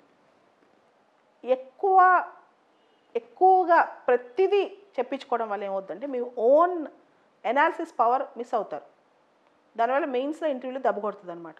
కాబట్టి మీరు చేయాల్సిన మేజర్ థింగ్ ఏంటంటే మీరు ఎవరి దగ్గర ఏ టాపిక్ విన్నా తప్పలేదు, ఎవరి దగ్గర ఏ టాపిక్ అర్థం చేసుకోవాలని ట్రై చేసినా తప్పలేదు. కానీ దాన్ని మీరు సొంతంగా మళ్ళీ నోట్స్ రాసుకుని మీరు ఇంకా యాడ్ చేసుకోండి. దాన్ని మీరు అంతే స్పష్టంగా చెప్పగలగాలి. ఇంకా వీలైతే ఫర్ ఎగ్జాంపుల్ ఈరోజు పొద్దున నేను ఫారెస్ట్ రిపోర్ట్ మీద వీడియో చేశాను అనుకుందాం, మొన్న ఈడబ్ల్యూఎస్ రిజర్వేషన్ మీద వీడియో చేశాను అనుకుందాం. ఆ టాపిక్ మీరు సొంతంగా చదవండి. విన్న తర్వాత ఈ టాపిక్ పలానా ఛానల్లో చెప్పారు కాబట్టి అది ఇంపార్టెంట్, దాన్ని మనం ఇంకొంచెం రీసెర్చ్ చేయాలి. నేను అలానే చదివాను. నేను చదివేటప్పుడు కూడా గవర్నమెంట్ ఆఫ్ ఇండియా వాళ్ళు ఇచ్చిన రిపోర్ట్స్ కానీ ఇలాంటివన్నీ న్యూస్ పేపర్లు అక్కడ తీసుకుని దాని మీద ఎక్కువ అర్థం చేసుకోవడానికి ట్రై చేసేదాన్ని, ఎక్కువ ఒపీనియన్స్ తీసుకోవడానికి ట్రై చేసేదాన్ని, దాన్ని నా సొంత భాషలో రాసుకునేదాన్ని. దానివల్లే మీరు సక్సెస్ అవుతారు. మిగతావన్నీ వేస్ట్. నేను రోజు ఇన్ అవర్స్ యూట్యూబ్లో వింటున్నాను, రోజు ఇన్ అవర్స్ టెలిగ్రామ్ ఛానల్స్ అందరికీ చదువుతున్నాను. అన్నిటికీ చాలామంది ఉంటారు, అన్ని పొద్దున్నేస్తే సాయంత్రం వరకు చెవిలో ఇయర్ ఫోన్లు పెట్టుకుని యూట్యూబ్లో వింటానే ఉంటారు. దీనివల్ల చదువు రాదు. కొంతవరకే ఉత్తమం అనమాట. పూర్తి స్థాయిలో ఇలాంటి వాటి మీద డిపెండ్ అవ్వకండి. ఈవెన్ నా ఛానల్ అయినా టాపిక్ మీరు సెలెక్ట్ చేసుకోవడానికి ఉపయోగపడుతుంది, లేదా అర్థం కాకపోతే ఒక పాయింట్ అర్థం చేసుకోవడానికి ఉపయోగపడుతుంది. కానీ పూర్తి క్లారిటీ మాత్రం మీరు సొంతంగానే తెచ్చుకోవాలి. అది ఆన్లైన్లో ఇన్ని మెటీరియల్స్ ఉన్నాయంటే అవన్నిటితో మీకు ఐఏఎస్లు అయిపోయారు. ఒక్కళ్ళ పేరు చెప్పండి పూర్తిగా ఇదంతా ఆన్లైన్లో యూట్యూబ్ ఛానల్స్ నేను ఐఏఎస్లు అయ్యానంటే కొంతవరకు సపోర్ట్ వస్తుంది, కానీ పూర్తి స్థాయిలో మీరే చదువుకోవాలి. తర్వాత ఇంకొక ముఖ్యమైన అంశం, ఆప్షనల్ సబ్జెక్ట్ ఎలా చూస్ చేసుకోవాలి. చాలామంది అసలు ఏమీ అవగాహన లేకుండానే పలానా వాళ్ళు చెప్పారండి నేను సోషాలజీ తీసుకుందాం అనుకుంటున్నా, పలానా టాపర్ చెప్పాడండి నేను పొలిటికల్ సైన్స్ తీసుకుందాం అనుకుంటున్నా, ఇట్లా వస్తారు. ఎవరో చెప్పారని మన ఆప్షన్ తీసుకోకూడదు. ఆప్షన్ అనేది ఇట్ ఈస్ సంథింగ్ లైక్ మనం దాంతో ప్రయాణం చేయాలి నెక్స్ట్ 2-3 years. మెయిన్స్ మనం దాంతో రాయాలి. ముందు మన మనసుకు దగ్గరగా ఉండాలి. జస్ట్ మనకు ఒక రకంగా ఒక్కసారి అలా ఫీలింగ్ రాగానే ఇదే మన ఆప్షన్ అనుకోవడం పొరపాటు. ఓకే, దాంతోపాటు ఆప్షనల్కి మనకి కష్టం వచ్చినప్పుడు సపోర్ట్ చేసే టీచర్ ఉండాలి, ఆప్షనల్కి మంచి మెటీరియల్ ఉండాలి, ఆప్షనల్కి మంచి పీర్ గ్రూప్ ఉండాలి, అంటే మంచి ఫ్రెండ్స్ ఉండాలి. యూపీఎస్సీ అనేది ఒక ఆప్షన్ తీసుకున్న వాళ్ళకి ఈజీ, ఇంకో ఆప్షన్ తీసుకున్న వాళ్ళకి టఫ్ ఉంటుందా? అలా ఏం ఉండదు. అన్నిటినీ స్కేలింగ్ ఉంటుంది, అన్నిటినీ ప్రాపర్గా బ్యాలెన్స్ చేస్తారు. సిలబస్లో 4 అక్షరాల బదులు 2 అక్షరాలు ఉండొచ్చు, కానీ ఇంకా చాలా పెద్దగా పెంచే క్వశ్చన్ అడుగుతారు. కాబట్టి ఇలాంటి నమ్మకండి. మీకు నచ్చిన ఆప్షన్లు, మీకు మంచి టీచర్ దొరికే ఆప్షన్లు ఇవన్నీ చూసుకోండి. అండ్ ఇంకొకటి, యూనివర్సిటీలో ఆ సబ్జెక్ట్ చదవటాన్ని సివిల్స్లో అదే సబ్జెక్ట్ ఆప్షన్ తీసుకోవడానికి చాలా తేడా ఉంటుంది. ఉదాహరణకి ఒక పొలిటికల్ సైన్స్ ప్రొఫెసరు వెళ్ళి పొలిటికల్ సైన్స్ మెయిన్స్ రాశారనుకోండి, ఆయన సబ్జెక్ట్లో ఎక్స్పర్ట్ అయి ఉండొచ్చు, కానీ మెయిన్స్లో మంచి మార్క్స్ రాకపోవచ్చు. అంటే యూపీఎస్సీ పేపర్స్ హ్యాండిల్ చేసే విధానము ఒక సబ్జెక్ట్లో ఎక్స్పర్ట్ అయ్యి ప్రొఫెసర్స్ అయ్యే విధానం 2 వేరు. ఓకే, సో ఇలాంటివి కూడా కొన్ని దృష్టిలో పెట్టుకోండి. మన పేపర్ ట్రెండ్స్ వేరు, మన సబ్జెక్టు బ్రాడ్ అండర్స్టాండింగ్ వేరు, యూపీఎస్సీ ఫార్మాట్లో రాయటం వేరు, ఒక సబ్జెక్ట్లో ప్రొఫెసర్ అవటం వేరు. దానికి దీనికి చాలా తేడా ఉంటుంది. ఈ తేడాను కూడా మీరు జాగ్రత్తగా గమనించాలి. సో దీన్ని మాత్రం మిస్ అవ్వద్దు. ఓకే, సో ఆప్షన్ చూస్ చేసుకునేటప్పుడు ఏ ఆప్షన్ అయినా బాగానే ఉంటుంది. మన మనసు దానిలో ఉండాలి, మంచి టీచర్ ఉండాలి, మంచి బుక్స్ ఉండాలి, దానికి సంబంధించి మీకు హెల్ప్ చేయడానికి ఎవరైనా దొరకాలి, ఇవన్నీ మంచి ఫ్రెండ్స్ ఉండాలి. ఇవి కూడా చాలా ఇంపార్టెంట్ అనమాట. తర్వాత ఇంకొక డౌట్, అందరికి రెగ్యులర్గా వచ్చే డౌట్, నేను రోజు చాలా ప్రిపేర్ అవుతుంటాను, నేను నోట్స్ ఎలా ప్రిపేర్ చేసుకోవాలి, చాలా డౌట్ అనమాట. నేను చూశాను యూపీఎస్సీ ప్రిపేర్ అయ్యే వాళ్ళు 2 విధాలుగా నోట్స్ మొదలెడుతున్నారు. ఒకళ్ళు ఆఫ్లైన్ చేత్తో ఆన్సర్లు రాస్తారు, ఇంకొకళ్ళు ఆన్లైన్, వాళ్ళు ఏ ఐప్యాడ్లోనో నోట్స్ తయారు చేసి పెట్టుకుంటారు. నేను అడిగాను వీటిలో నోట్స్ ఎవరి నోటో ఇట్లాంటి వాటిలో నోట్స్ తయారు చేసుకునే వాళ్ళు, మీరు మెయిన్స్ ఎగ్జామ్స్ చేత్తో కదా రాయాల్సింది, మీరు ఇలాంటి నోట్స్ ఎందుకు తయారు చేసుకుంటున్నారండి? వాళ్ళు చెప్పిన సమాధానం ఏంటంటే, ఇప్పుడు ఇలా తయారు చేసి పెట్టుకోవటం వల్ల రేపు మేము ఎప్పుడైనా ఏదైనా యాడ్ చేయాలంటే చేసుకోవచ్చు కదా, చేత్తో రాస్తే అదంతా గజిబిజి అవుద్ది కదా అని. అది వ్యాలిడ్ పాయింట్ అనిపించింది. అయితే మెయిన్స్ ఎగ్జామ్స్ మీరు చేత్తో రాయాలి. మీరు చేత్తో మీరు రాసిన నోట్స్ మీరు చదువుకెళ్తే ఎగ్జామ్ రాసినప్పుడు ఏమవుతుందంటే ఆటోమేటిక్గా నోట్స్ మీరు ఏం రాసారో సెంటెన్స్లు మైండ్లోకి వస్తూ ఉంటాయి. నాకైతే ఫస్ట్ లైన్ ఏంటో, పారాగ్రాఫ్ ఎక్కడి నుంచి స్టార్ట్ చేశానో, లాస్ట్ లైన్ ఎక్కడ వదిలేసానో ఆ పేజ్లో అన్నీ గుర్తొస్తాయి. మన సొంత నోట్స్ ఉంటే ఆ నోట్స్ రాసిన ఎగ్జామ్కి వెళ్ళేటప్పుడు ఉన్నంత కాన్ఫిడెన్స్ ఇంకే దేనికి ఉండదు. నాకు బాగా గుర్తు విదర్ ఉమెన్ ఎమాన్సిపేషన్ కానీ, నాన్ అలైన్మెంట్ మూమెంట్ కానీ, ఇండియా బంగ్లాదేశ్ రిలేషన్స్ కానీ నేను రాసిన నోట్స్ నేను ఎగ్జామ్లో అలా రాసి వచ్చేసాను. ఆ నోట్స్ నేను రాసిన దానికి ఎక్కడ పారాగ్రాఫ్ ఆపాలి, ఎక్కడ కొటేషన్ రాయాలి, ఆ పేజ్లో ఎన్ని పారాగ్రాఫ్లు పడతాయి, ఈ స్ట్రక్చర్ అంతా మనకు అలవాటు అవుతుంది. ఈ ఆన్లైన్లో నోట్స్ ప్రిపేర్ చేసుకుంటే అంత పెద్ద రిచ్నెస్ రాదని నా ఉద్దేశం. కొంతమందికి అది వర్కౌట్ అవ్వచ్చు, కానీ ఇప్పుడు మోడర్న్ లైఫ్ స్టైల్లో అందరూ టెక్నాలజీకి అలవాటు పడిపోయారు కదా. ఒక విధంగా ఆన్లైన్ నోట్స్ ఎక్స్పాండ్ చేసుకోవడానికి, నోట్స్ కుదించుకోవడానికి బాగుంటుంది. కానీ ఆఫ్లైన్ నోట్స్ అంటే చేత్తో రాసిన హార్డ్ కాపీస్ని దేన్ని సబ్స్టిట్యూట్ చేయలేదని నా ఉద్దేశం. కాబట్టి ఖచ్చితంగా మీ హ్యాండ్ రిటన్ నోట్స్ కొన్ని అయితే మీకు ఉండాలి. అండ్ నేనైతే చదివేటప్పుడు ఎప్పుడు సివిల్స్ ప్రిపేర్ అయ్యేటప్పుడు పేపరు పెన్ను నా చేతిలో ఉండేది. చదివింది ప్రతిదీ సినాప్టికల్ నోట్స్ రాసుకుంటూ వెళ్ళిపోయేదాన్ని. ఇది రాయటం వల్ల చాలా ఉపయోగం ఉంటుంది. మీరు ఎవరైనా సరే ఎవరు ఏం చెప్పినా పేపర్ మీద పెన్ పెట్టండి. ఈ డేస్లో బీటెక్ కాలేజ్ నుంచి వచ్చాక పిల్లల్ని చాలామంది నేను చూశాను. వాళ్ళ బిహేవియర్ ఎలా ఉంటుందంటే టీచర్ మొహం అలా చూస్తుంటారు, టీచర్ చెప్తా ఉంటుంది అలా చూస్తుంటారు. ఆ క్షణంలో మనకు అర్థమైంది అనిపిస్తుంది. కానీ నోట్స్ రాయకపోతే 100% చెప్తే 90% బ్రెయిన్లో ఉండదు వారం రోజుల తర్వాత. కాబట్టి ప్రతిదీ నోట్స్లో ఎక్కించుకోండి, అది చాలా ఇంపార్టెంట్. మీరు ఏం చదివినా మీరు సినాప్టికల్ నోట్స్ చేయాల్సిందే ఎవ్రీడే. అది కొంచెం ఎక్స్ట్రా టైం పట్టినా పర్లేదు. ఒక 10 నిమిషాలు చదివారనుకోండి, ఒక్క నిమిషం దాని మీద ఏం పాయింట్ చదివారో రాసి పెట్టుకోండి. ఒక గంట చదివారనుకోండి, ఒక 5 నిమిషాల్లో బుల్లెట్ పాయింట్స్ రాసుకోండి మీరు ఏం చదివారు. దీనివల్ల ఉండే ఉపయోగం మీకు 2-3 ఏళ్ళ తర్వాత తెలుస్తుంది, ఇప్పుడు తెలియదు. తర్వాత how to analyse previous question papers. ఇది అందరికీ వచ్చే రెగ్యులర్ డౌట్ అనమాట. నేను ప్రీవియస్ క్వశ్చన్ పేపర్స్ ఎలా అనలైజ్ చేయాలి, ప్రీవియస్ క్వశ్చన్ పేపర్స్ ఎలా చూడాలి, ఇట్లాంటివన్నీ. ఫస్ట్ లేటెస్ట్ క్వశ్చన్ పేపర్స్ నుంచి బ్యాక్కి వెళ్ళండి. క్వశ్చన్ పేపర్లో థీమ్ చూడండి. ఆ క్వశ్చన్ పేపర్లో ఏ కాన్సెప్ట్ మీద క్వశ్చన్ అడిగారో చూడండి.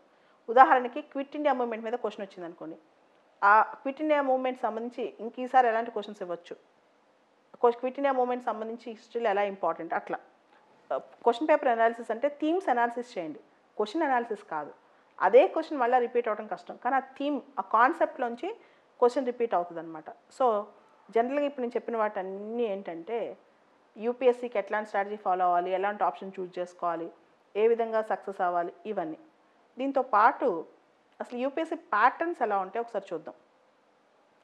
కొన్నిసార్లు అన్ని డైనమిక్ క్వశ్చన్స్ వస్తాయి, కొన్నిసార్లు మొత్తం స్టాటిక్ క్వశ్చన్స్ వస్తాయి. సో చాలామంది అంటారు నేను డైనమిక్ చదవాలా స్టాటిక్ చదవాలా. మ్యామ్ ఏ సబ్జెక్ట్ ఇగ్నోర్ చేసుకోవచ్చు, ఏ సబ్జెక్ట్ లైట్ తీసుకోవచ్చు, ఎక్కువ క్వశ్చన్స్ ఏ సబ్జెక్ట్ నుంచి వస్తాయని ఒక్కటి న్యాయం చెప్పండి. ఎక్కువ క్వశ్చన్స్ ఏ సబ్జెక్ట్ నుంచి వస్తాయని తెలిస్తే, లేదా ఎక్కువ క్వశ్చన్స్ ఏ బుక్ నుంచి వస్తాయని తెలిస్తే వాళ్ళు దేవుడైపోతారు. యూపీఎస్సీ అంత అన్ప్రిడిక్టబుల్ అనమాట. కాబట్టి ఎప్పుడు కూడా కొంతమంది పిల్లలు తెలుసా లాస్ట్ ఇయర్ అసలు ఏన్షియంట్ మిడివల్ ఇండియా చదవను, మోడర్న్ ఇండియాలో ఎక్కువ క్వశ్చన్స్ వస్తున్నాయి, ఏన్షియంట్ మిడివల్లో రావట్లేదని ఎగ్జామ్కి వెళ్ళారు. అందరికీ అక్కడ బౌన్సర్లు పడినాయి, ఏన్షియంట్ మిడివల్ క్వశ్చన్స్ ఎక్కువ వచ్చేసాయి. అలానే పాలిటీ బేసిక్స్ చదవకుండా పెద్ద పెద్ద బుక్స్ చదివారు, బేసిక్స్ నుంచి క్వశ్చన్స్ వచ్చాయి. కాబట్టి క్వశ్చన్స్ కరెంట్ అఫైర్స్ నుంచి ఎక్కువ వస్తాయా, ఏ సబ్జెక్ట్ నుంచి ఎక్కువ వస్తాయి, ఏ సబ్జెక్ట్ నుంచి తక్కువ వస్తాయి, అది ఎవరికి ముందు తెలియదు, ఎవరి వల్ల కాదు తెలుసుకోవటం. కాబట్టి మీరు అలాంటివి అపోహలన్నీ పక్కన పెట్టి మీరు ఒక్కొక్క క్వశ్చన్ ఒక్కొక్క టాపిక్ని దేన్ని వదలకుండా ఒక 1 ఇయర్ ప్రాపర్ ప్లాన్ చేసి చదవండి. ఈ సబ్జెక్ట్ నేను వదిలేస్తానని, ఒక్కొక్క సబ్జెక్ట్ టఫ్ అనిపిస్తుంది కానీ వదిలేయటం మాత్రం చేయొద్దు. ఇది చాలా ఇంపార్టెంట్ టిప్ అనమాట, ఇది అస్సలు మర్చిపోవద్దు. తర్వాత జాగ్రఫీ అట్లాస్, ఒక్కో సంవత్సరం అట్లాస్ క్వశ్చన్స్ వస్తాయి, ఒక్కో సంవత్సరం అట్లాస్లో క్వశ్చన్స్ రావు.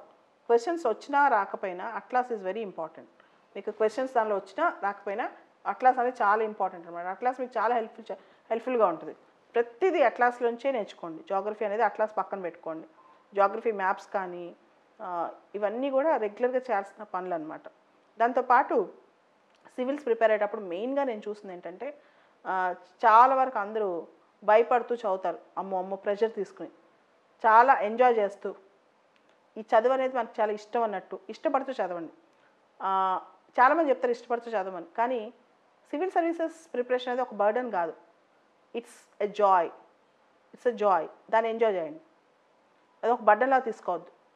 నేను ఒక ఇష్టపడి నేను చేస్తున్నాను అనుకోండి, ఫర్ ఎగ్జాంపుల్ నేను చేసే పని పొద్దున్న సాయంత్రం వరకు కష్టపడుతూ ఉండొచ్చు, పొద్దున్న సాయంత్రం కూర్చునే ఉండొచ్చు, కానీ నేను చేస్తున్న పని నా కోసమని, నేను దానికోసం ఒక మంచి చేయడానికి చేస్తున్నానని, దానివల్ల నాకు సమాజానికి ఉపయోగంగా ఉంటుందని తెలిసినప్పుడు వేరే అదర్ ఆప్షన్ ఏముంది, హ్యాపీగా ఉండొచ్చు కదా. ఆ తర్వాత పోస్ట్ పోన్ చేయొద్దు. చేసే పని వచ్చే సంవత్సరం స్టార్ట్ చేద్దాంలే, 2 నెలలకు స్టార్ట్ చేద్దాంలే, లేదా 10 రోజులు చేసి పోస్ట్ పోన్ చేయటం. మీకు ఇక్కడ ఒక విషయం చెప్పాలి. చాలామంది నన్ను కలవడానికి వస్తూ ఉంటారు. వచ్చినప్పుడు అందరికీ ఒక చిన్న టెస్ట్ పెడతాను. ఎన్సీఆర్టీ బుక్స్ నోట్స్ రాసుకోండి అని. 100 మంది వచ్చారనుకోండి, దానిలో 95 మంది మళ్ళీ ఎప్పటికి రారు. ఆ నోట్స్ ఎప్పటికి అవ్వదు కాబట్టి. ఓకే, ఎవరైతే రాసుకొస్తారో కనీసం 4 నోట్స్లను తెస్తారో 2 నెలకో వాళ్ళకి నిజంగా కొంత పట్టుదల ఉన్నట్టు. అలాంటి వాళ్ళు నేను ఇంకొంచెం గమనిస్తుంటాను అనమాట. అది చాలా ఇంపార్టెంట్. మీరు ఒక పని ఒకళ్ళు చెప్పినప్పుడు అది బ్లైండ్గా చేశారనుకోండి, దానివల్ల ఒక ట్రాక్లో మీరు ఉన్నారు, మీరు ఆ పని మీద ఇష్టం పెంచుకున్నారని అర్థం. అది కాకుండా చెప్పించుకుని వచ్చేసేసి చాలామంది వచ్చేస్తారు, ఎలా చదవాలి చెప్పండి.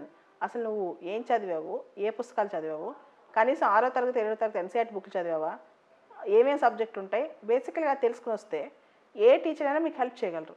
కాబట్టి అలాంటివి తెలుసుకోవడానికి ఎక్కువ ట్రై చేయండి. ఇలాంటి వీడియోస్ మీరు ఏ ఊర్లో ఉన్నా సరే మీకు కొన్ని వీడియోస్ కూడా పనికొస్తాయి. పూర్తిగా వీడియోస్ వల్ల అని కాదు, కొన్ని వీడియోస్ కూడా పనికొస్తాయి అన్నమాట. ఓకే, సో తర్వాత ఎవరైతే గ్రాడ్యుయేషన్ చదువుతున్నారో వాళ్ళు కూడా ఇప్పటి నుంచి స్టార్ట్ చేయండి. ఇప్పుడు నేను గ్రాడ్యుయేషన్ చదువుతున్నాను, సివిల్స్ చేద్దాం అనుకుంటున్నాను, ఏం చేయాలి? ఇందాక చెప్పాను కదా, యూపీఎస్సీ పాత క్వశ్చన్ పేపర్స్ చూడండి, సిలబస్ని మ్యాప్ చేయండి, ఎన్సీఆర్టీ బుక్స్ చదవండి, తర్వాత అవన్నీ నోట్స్లు రాయండి. ఎవరైతే నోట్స్లు ప్రాపర్గా కంప్లీట్ చేస్తారో ఇప్పుడు నన్ను వచ్చి కలవండి. ఆ తర్వాత స్టాండర్డ్ బుక్స్ చదవండి, అప్పుడు టెస్ట్ సిరీస్ రాయండి, ఈజీగా అయిపోతుంది. ఓకే, ఇవన్నీ చాలా తేలిగ్గా చేసే పనులు, అంటే ఒక పద్ధతి ప్రకారం చేస్తే అదే పనిలో పట్టుదలతో ఉంటే చేసేసే పనులు అనమాట. ఓకే, ఇవన్నీ కూడా చాలా ఇంపార్టెంట్. తర్వాత మీరు అనుకుంటారు సక్సెస్ అనేది లక్లో వస్తుంది, ఒక అదృష్టంగా వస్తుంది అని. ఏ పని చేసినా నువ్వు ఏ రంగంలో గొప్పవాడు అవ్వాలన్నా ఆ సక్సెస్ కోసం చాలా కష్టపడాలి. ఎంత కష్టపడాలంటే ఒక మనిషి తను సాక్రిఫైస్ చేసుకోవాలన్నమాట. సో మీరు చూసుంటారు, నేను ఒక ఎగ్జాంపుల్ చెప్తాను. నేను 2 రోజుల క్రితం కృష్ణా నది ఒడ్డునున్న ఆశ్రమానికి వెళ్ళాను, మంతెన సత్యనారాయణ రాజు గారిది. అది ప్రకృతి ఆశ్రమం అన్నమాట. జనరల్గా మీరు ఒక అమ్మాయి గురించి విని ఉంటారు, డాక్టర్ తేజస్వి మనోజ్ఞ. మనం ఏమనుకుంటాం, తను మిస్ ఇండియా, తను భరతనాట్యం డాన్సర్, సో తను బాగా ఫేమస్ అని. జనరల్గా సంక్రాంతి సెలవులో అందరం ఏం చేస్తాం, చక్కగా ఎంజాయ్ చేస్తూ ఉంటాం. ఎలా ఇంట్లో కూర్చుంటాం, చుట్టాలతో గడుపుతాం, చుట్టాలు ఇళ్ళకి వెళ్తాం, పల్లెటూళ్ళకి వెళ్ళి డ్యాన్స్లు వేస్తుంటాం, లేకపోతే ఇట్లాంటివన్నీ మనం చేస్తూ ఉంటాం. కానీ ఆ అమ్మాయి మంతెన గారి ఆశ్రమంలో పొద్దున 6 నుంచి సాయంత్రం 6 వరకు యోగా చేస్తూనే ఉంది. మార్నింగ్ 6 నుంచి నైట్ 6 వరకు. ఎవరన్నా మనిషి అనేవాడు అంత కష్టపడగలడా? ఎండ ఏమీ లేదు, అక్కడ చాప వేసి కూడా యోగాలు చేస్తూ ఉండటం. నేను అడిగాను అమ్మాయిని, అసలు ఏంటి నీ ఓపిక, ఇంత ఓపిక అని చెప్పి. అంటే మనిషి మొహంలో స్మైలే ఉంటుంది, కానీ సాయంత్రం కూడా ఎప్పుడా వాడిపోదన్నమాట. సో అది గొప్ప విషయం. అలా తను సాక్రిఫైస్ చేసుకుని ఒక లక్ష్యం కోసం ముందుకెళ్తుంటే విధి మొత్తం శక్తి మనతో ఉంటుంది. అలా కాకుండా సంక్రాంతి అయిపోయాక చదువు మొదలెడతాలే. నేను నిజంగా ఆశ్చర్యపోయాను. ఆ వయసు అమ్మాయి ఆల్రెడీ ఒకటి అచీవ్ చేసింది, గొప్ప, అంటే ఒక రంగంలో చాలా నిష్ణాతురాలైంది. ఇప్పుడు ఈ సంక్రాంతి సెలవులు 3 రోజులు, ఈ 3 రోజులు అక్కడ కూర్చుని అంత కష్టపడి, అసలు అంత కష్టమైన యోగా అనమాట. తను ఎంత కష్టపడి చేస్తుందంటే అవన్నీ చూసి ఈ వయసు అమ్మాయికి ఇంత అవసరమా చూసారా, అంటే యూత్లో ఇంత శక్తి ఉంది అనుకుంటాను. అందరు యూత్ అలానే ఆలోచించి వాళ్ళు చేసే 2-3 ఇయర్స్ వాళ్ళ లైఫ్లో అట్లీస్ట్ సెటిల్ అయ్యేంత వరకు ఒక రంగంలో వాళ్ళు ఎందుకు ఇంత పైకి రాకూడదు, ఏదో ఒక రంగంలో అనిపించింది. అది నేను ఆ అమ్మాయికి ఆ రోజు చెప్పాను, నువ్వు ఈరోజు ఇంత కష్టపడుతున్నావు కదా, ఏ రంగంలో అనుకో, నెక్స్ట్ లెవెల్లో ఏ రంగంలో అనుకుని నువ్వు ఆ రంగంలో టాప్ అయిపోతావు. నాకు అర్థమైపోయింది అక్కడ, ఎందుకంటే అంత కష్టపడుతుంది. సో ఒక వ్యక్తి కష్టాన్ని చూసి మనం చెప్పొచ్చు, ఒక్కసారి ఒక అటెంప్ట్లో ఫెయిల్ అయినా ఇంకో అటెంప్ట్లో పాస్ అవుతారని చెప్పి. సో ఇవన్నీ నేను చూసిన తర్వాత, ఈవెన్ మీరు వినే ఉంటారు, ఈ సంవత్సరం rankers, last year civils rankers, అందరిలో కామన్ ఫీచర్ ఏంటి తెలుసా, వాళ్ళ కష్టం, వాళ్ళకున్న తపన. ఇది చెప్పడానికి ఈజీగానే ఉంటుంది, చేసేటప్పుడు తెలుసుద్ది. ఈ క్షణంలో రాత్రి 8 9 ఎందుకు కూర్చుని సినిమా చూడక పుష్ప పాటలు వెనక మనం సివిల్స్ చదువుకోవాలి అంటే అవన్నీ సామాన్యులు చేస్తారు. ప్రపంచం మీద ధ్యాస ఉన్నవాళ్ళు, సంఘంలో ఒక స్థాయి కోరుకునేవాళ్ళు, మనం ఏదైనా సాధించాలి దానివల్ల 10 మందికి ఉపయోగపడతా అనుకునేవాళ్ళు ఖచ్చితంగా డిఫరెంట్గానే ఉంటారు, డిఫరెంట్గా ఆలోచిస్తారు. అలాంటి కష్టపడిన వాళ్ళకే సివిల్స్లో వరిస్తాయి అన్నమాట ర్యాంకులు. ఈ సూత్రాన్ని నమ్మండి. ఈ సూత్రం నేను లైవ్లో అందరి దగ్గర చూసిన సూత్రం అనమాట.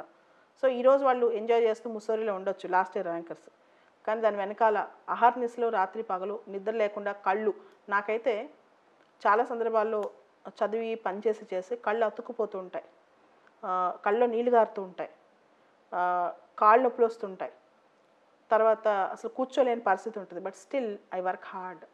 అయినా పర్లేదు, మనం గెలవాలి, మనం పోరాడాలి, మన జీవితం ఉన్నంత వరకు మనం ఇలా ఫైట్ చేస్తూనే ఉండాలనే నమ్మకం నాకు, ఆ శక్తి నాకు వస్తుంది అనమాట. అది ఎవరికున్నా సరే మీరు సక్సెస్ అవుతారు. అలాంటి దాన్ని నమ్మండి. ఓకే, సో ఈరోజు ఇది సెషన్. రేపు డిఫరెంట్ సెషన్స్ ఉంటాయి మీకు. రేపు పాలిటీ ఎలా చదవాలి, డిఫరెంట్ టీచర్స్ కూడా వచ్చి చెప్తారు వేరే వేరే సబ్జెక్ట్స్ సంబంధించి. రేపు కొంచెం సెషన్ ఎక్కువసేపు కూడా కంటిన్యూ అవుతుంది. వీలైతే అందరూ లాస్ట్ ఇయర్ ర్యాంకర్స్ అందరూ భారత్ దర్శన్లో ఉన్నారు. భారత్ దర్శన్ అంటే వాళ్ళందరికీ ఇండియాని చూపిస్తారనమాట. వాళ్ళందరూ ట్రైన్లో ఉన్నారు, అటు ఇటు తిరుగుతున్నారనమాట. సిగ్నల్ సరిగ్గా ఉండవని ఈరోజు కనెక్ట్ చేయలేదు. రేపు ఎవరైనా లాస్ట్ ఇయర్ ర్యాంకర్స్ని కనెక్ట్ చేస్తాను, మీరు అది కూడా వినొచ్చు రేపు. ఈరోజు యాక్చువల్గా అందరూ యూపీఎస్సీ ఆస్పిరెంట్స్ అందరూ ఒక ప్లేస్ నుంచి ఇంకో ప్లేస్కి వెళ్తున్నారు. గుజరాత్ నుంచి ఉస్సూరి వెళ్తున్నారు ట్రైన్లో, ఆరంభ్ ఎక్స్ప్రెస్ అని చెప్పి. సో ట్రైన్లో ఎందుకు మధ్యలో అని చెప్పి నేను ఆగాను. టుమారో విల్ హ్యావ్ కనెక్ట్ అనమాట. Okay, thank you all. మీ పేషెన్స్కి ఇంతసేపు నేను చెప్పిన మాటలన్నీ విన్నందుకు. రేపు మళ్ళా కలుద్దాం 8 o'clockకి.